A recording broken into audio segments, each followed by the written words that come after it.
What's up, y'all? This your boy Eddie Jackson. Welcome back to the Drop That Podcast. This episode is brought to you by Layback TV. Over 10,000 channels, movies on demand, every sports channel, all the languages, all the HBOs. Check them out on laybacktv.com. How you can download it on your iPhones, Androids, and your Fire Sticks.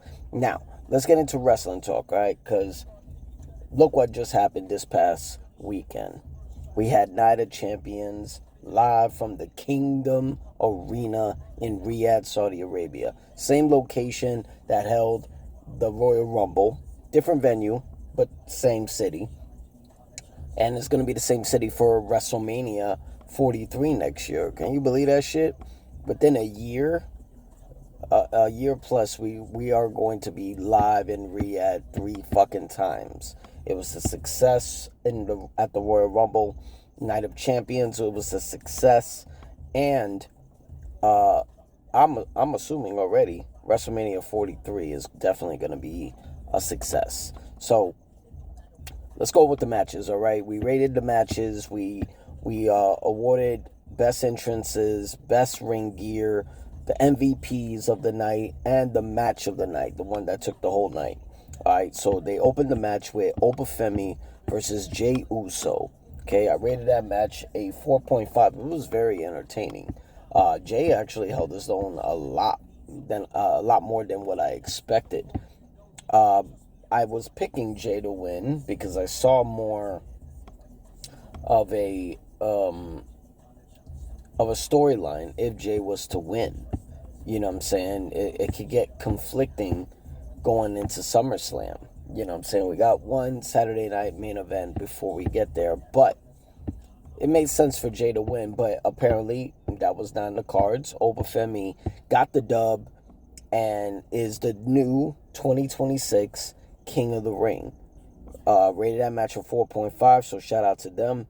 Liv Morgan taking on Io Sky. Women's World Champion Liv Morgan against Io Sky. Queen of the Ring. I rated this a 4. Liv didn't win. She was cursed by Danhausen. Io Sky is Queen of the Ring. That was my pick. I felt like that was the direction they were going to end up going. And Io Sky didn't wait at all. She chose what world champion she wants at SummerSlam. And she wants Liv Morgan for the Women's World Championship. Okay. I can see that going. I rated that match a 4.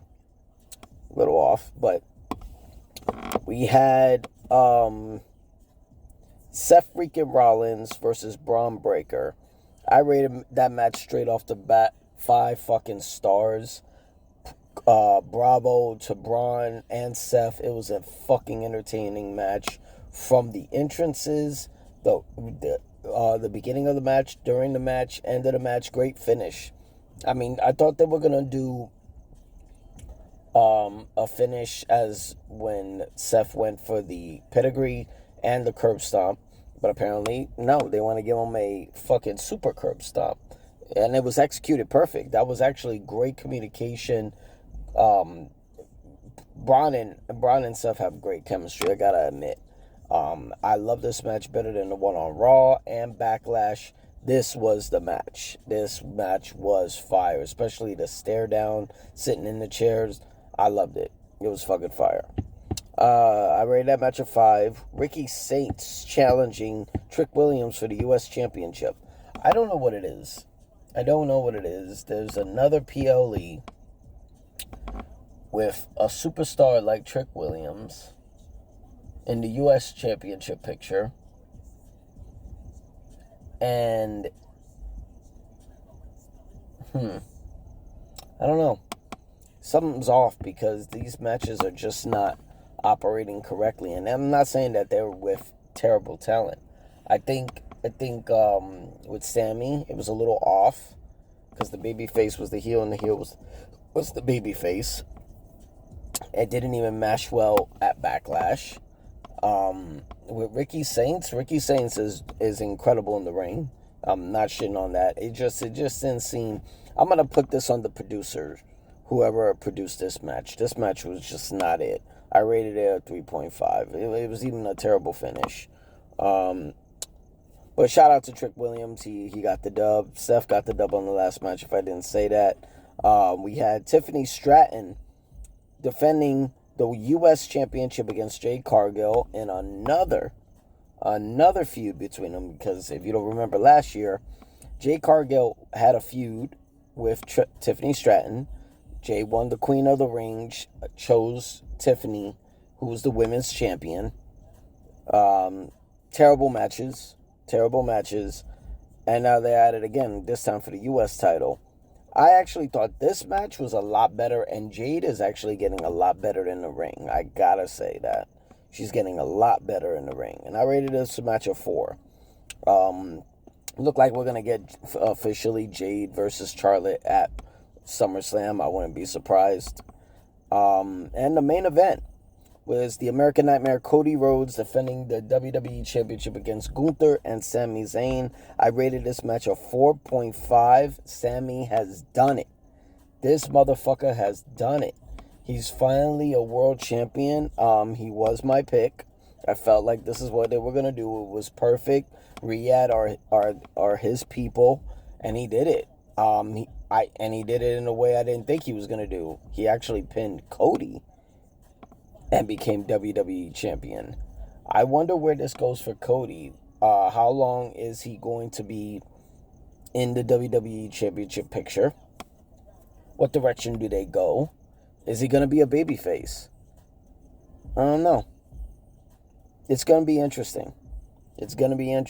Especially the fact word got out that it's a possibility CM Punk is going to make his way back. He looked like he's vacationing ever since WrestleMania and his match with Roman. He's vacationing with his wife AJ. Looked like he's coming back for SummerSlam season. Maybe. I don't know how you insert him without Cody being the champ. We might get that. Cody can't say anymore. I'm easy to find and hard to beat. An underdog beat you. I think AJ is gonna probably return somewhere around Money in the Bank if I had my betting. So we probably won't see AJ for another 4 months. She's on her own schedule, so it kind of works out. But shout out to Sami Zayn, new WWE champion, finally a world champion, finally a Grand Slam champion. He's got the IC title, US title, tag titles, now the world title. This guy's, he won it all. So shout out to him. Entrances of the night, I gave it to Obafemi, Jey Uso, Io Sky, Seth freaking Rollins, Braun Breaker, Trick Williams, and American Nightmare Cody Rhodes. Always. Everybody had fire entrances, especially in the Kingdom Arena. Ring gear of the night went to Obafemi, Liv Morgan, Io Sky, Seth Rollins, Braun Breaker, Jade Cargill, and Cody Rhodes. Cody Rhodes got always the best ring gear. He's crazy. MVPs of the night. I didn't say it before because I was saving it for this moment. Chelsea Green. She inserted herself into the U.S. Championship. Between Tiffany and Jade, got the distraction. I love the fact that the whole posse, that the whole faction Chelsea Green had is kind of gone now. You know what I mean? Everybody's gone, and she's making the most of it with her time still in WWE, and she's making sure she's giving them reasons to keep her. You know what I mean? The minute you start dying down, you ain't in a faction, you ain't great on your promos, your character is not elevating. You're done. It won't be surprising if they don't renew your contract. They're giving her reasons to stay. And Chelsea Green, shout out to her. She went all the way to Riyadh to cause Jade the fucking match. And another MVP goes to Sami Zayn, the man of the night, who did the impossible. Not only won the WWE Championship for the first time, but he beat Cody Rhodes to do it. That's crazy. Match of the night is no shocker. It shouldn't be no shocker. Seth Rollins versus Braun Breaker. That was the match of the night. So let's go before we get out of here. Let's get on some what the Monday Night Raw was about. We got Obafemi open the show. Before he could make his decision for SummerSlam, Brock Lesnar came in. Brock Lesnar came in and made this shit personal and fucking kicked them in the nuts, F5'd them, And now we got ourselves the trilogy, finally. I mean, it happened at WrestleMania. I was there. Interesting match. It was quick as fuck. Clash in Italy. It was a fire match, better than the WrestleMania one. And then they look like they're about to top that. They're going for the trilogy. Third match, SummerSlam, Hell in a Cell. And it fits. It fits perfectly. It's Brock Lesnar's match that he has never lost. He's 2-0 in Hell in a Cell matches. I think he's Mr. SummerSlam in some capacity. And it's going to be in his hometown of Minneapolis, Minnesota. If this is going to be his final match, this is a perfect way to go out. Definitely. So we got Obafemi versus Brock Lesnar, Hell in a Cell. But what that does for Obafemi, he's got a world championship that he's supposed to get at SummerSlam. I'm going to wait until the end of this to tell you what I believe. Io Sky, we spoke on that. She chose Liv Morgan for SummerSlam. Paul Heyman seems to be done with the Vision. He don't give a fuck. Austin Theory is left out high and dry. Look like he's going to fall into the arms of Maxine Dupree.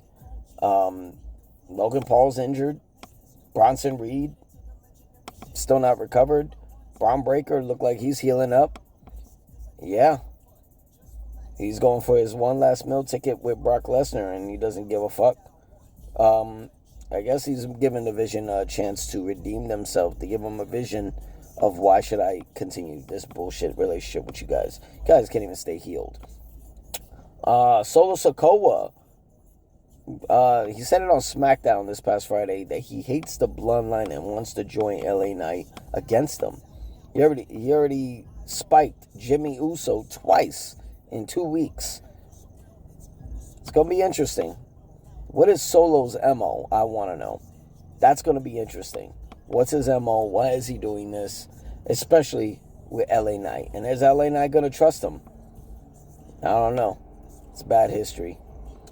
Jacob Fatu is going to head out to SmackDown this Friday. And apparently Jey Uso wants to roll with him.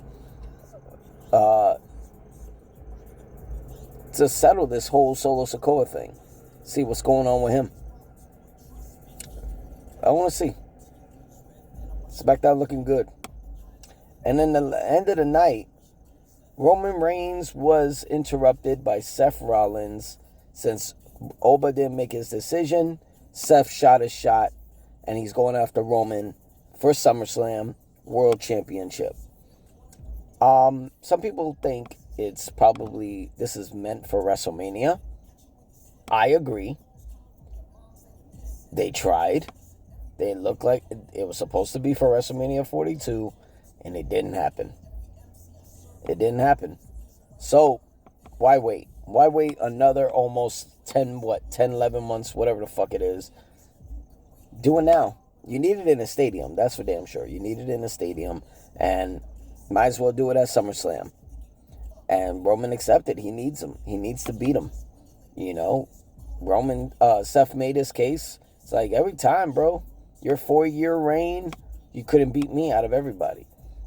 I beat you at WrestleMania 41 in the main event. Took your wise man. He said all the right things in order to get a shot. And he's going to get it. Personally, there's one or two ways that could do it. One or two ways that this is going to happen. One, Roman, you know what? I'm going to go with this one. I think this match is going to be 5-star entrances, in-ring performances, Seth and Roman going at it, bob, bob, bob.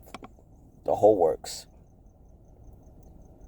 You know what? I'll say the two reasons. One, I think Oba's going to retire Brock and insert him into this match to make it a triple threat.